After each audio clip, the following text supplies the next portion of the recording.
นี่ด่วนเนาะเป็นช่วยเหลือด่วนเอาประกาศอีกหนึ่งเนาะแล่นโฮนไซขั้นมอต้นเนาะ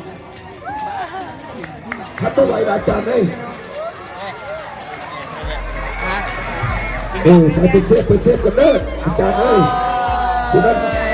ขันตัวไหวแล้วไอ้หอกเนาะไหวบังคับ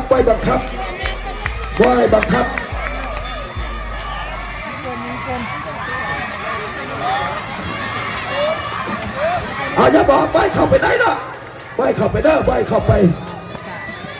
บอกให้เข้าไปย่างลูกย่างต่างกันเมื่อกี้ย่างเลยเนาะย่าง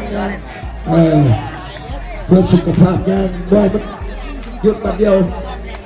คัดหยุดปัดเดียวจับมันที่ล็อกเนาะออกแก้ไว้ซื้อคนนี้รับไปเล่นได้เนาะทุกระเบียบตีวันนี้ก็เสียแล้วป่ะมือแรงไอ้เงี้ยนี่ใกล้เกือบไม่ได้เลยสมเชยนักกีฬาเนาะหัวใจสู้สนเลยเนาะหกเย็นเลยเนาะสมเชยเนาะหัวใจนักกีฬาโดยแท้เนาะก็ยอมแพ้ง่ายกำลังบอกยามสารคามอาจารย์กำลังเปลี่ยนเครื่องอยู่เนาะเมื่อเดียวโดนนะต้องเป็นการเป็นไม่ธรรมดาเลยเตรียมส้นเตรียมเสียเล่นทุนสายมอต้นเพื่อจะได้แข่งขันกันใน3 รอบเนาะ3 รอบ3 รอบเนาะ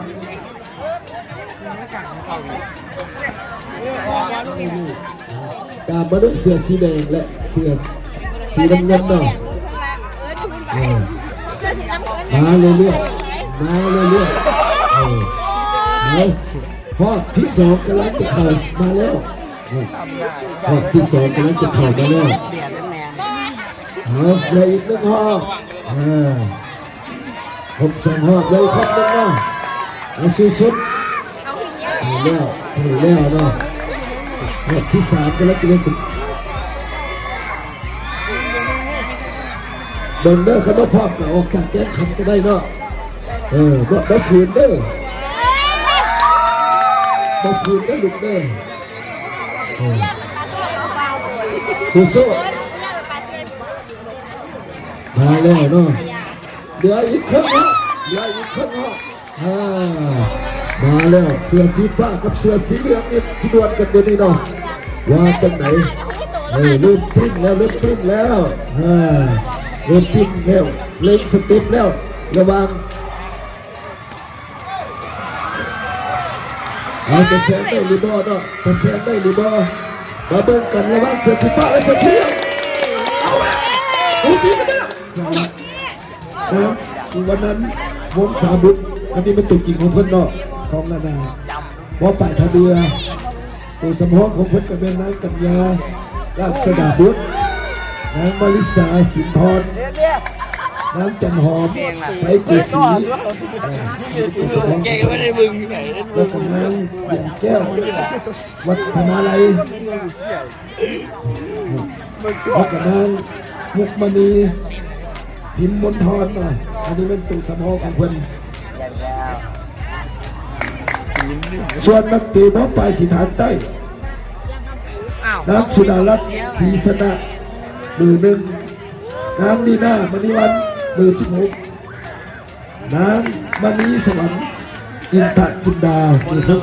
14น้ำทิพย์ประกรณ์ศรีเมืองราชมือ 9น้ำแอนนาหานชนะมือ 17น้ำเอราวัณทัพพิทักษ์มือ 5น้ำแทนนี่สีเหลืองตีขาดลูกมันสมอน้ำตาน้อยคนเทพมือ 2น้ำแอนกี้ราชสมบัติมือ 13น้ำนาฮาบอนสอภาคนิสัยมือ 18ขับแรงเนาะลำนาขับแรงของพวกเขาเนาะแรงไม่แรงคนมาเป่าเขาจะไปขับยืนเล่น ในระหว่างการแข่งขันบันติทรายขับรถป่าว่าป่าตัวอูและว่าป่าสิมาโน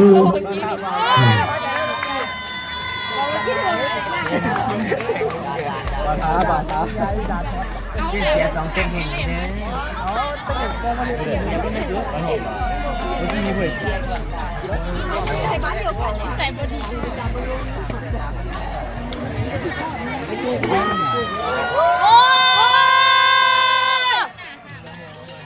มันนวดซีนเนี่ยเมื่อกี้นี่ไหน เรือเสียงเสียงกัน เอากรรมการนำพานักกีฬาลงสู่สนามได้เลยเนาะ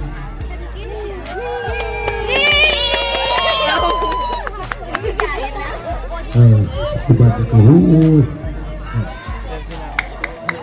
เสิร์ฟมาเด็กๆคือนะครับเนาะแล้วก็น้ำหนีสีเสทองเบอร์เจ็ดน้ำหนีสีเบอร์11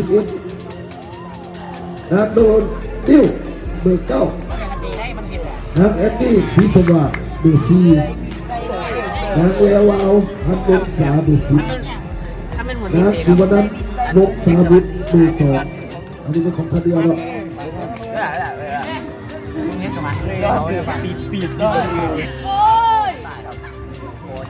ป่านนี้ยังไม่ตายวัน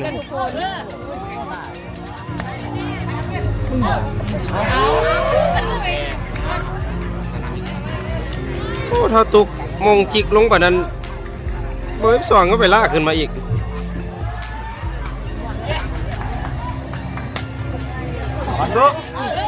บ่ตายป้อตาย ทีอินเบอร์11โดนี่รัชบุตรเบอร์9เอ็นนี่สีสว่างเบอร์4นางแวววาวพันวงศาเบอร์10นางสุวรรณนกวงศาบุตรเบอร์2อันนี้เป็นตัวจริงของกันนาทันเดียวเนาะส่วนว่าตู่สมรของคนอยู่นั้นกัญญาและสบุตรนางมณิสาสินทรเบอร์13น้ำจันหอมใช้กูสีเบอร์3นี่เป็นตู่สมรน้ำเดือนแก้วพัฒนาไรเบอร์5แล้วก็น้ำนกมณีพิมลพรเบอร์12นี่เป็นตู่สมรของคนของคดีเนาะส่วนว่าเป็นตัวจริงของกันนาที่ทางใต้เบอร์1หัวใจประตูนะคุณอาสีสมศักดิ์ หักเลย นางนีน่าบุรีรัมย์เบอร์16นางมณีสวรรค์อินทร์คุณมาเบอร์24นางทิพย์กรศรีวงศ์ลาภเบอร์9นางแอนนาหานสนะเบอร์17นางอีละวันคำพิทักษ์เบอร์5นางแทนนี่ศรีบุญเฮืองเบอร์11นางตาน้อยคนเทพเบอร์2นางเอ็งกี้ลาดสมบัติเบอร์13นางดาละวรเขาผักวิสัยเบอร์18นางอาลิสาแก้วเมืองเบอร์7เนาะส่วนตัวสำรองของคนนึงนางขันไข่แก้วอาลิสัยอันนี้คู่เอกประจำคาบเจ้าของพวกเขาเนาะนี่เนาะมาเบิ่งกันดิมีทางไทยส่งไปเบอร์5ผิดตัดเบอร์10ปิดล็อกมือครบล็อกแล้วไปแล้วโดยสิบเก็บจับบาดประยุงโอ้ยเก็บเป็นสกัดไปแล้วพอเดียวไปแล้วเดินมาแล้วต้องหักได้ดีบ้างโอ้เขามือยังงามเนาะ เก้าแล้วมันเล็ก2ดอกเอาเรื่องไม่เห็นเพื่อนก็เห็นด้วยกัน เราไปเห็นด้วยกัน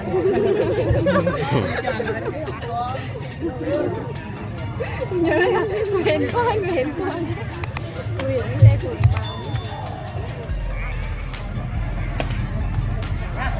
โอ้ยไอ้หัวไม่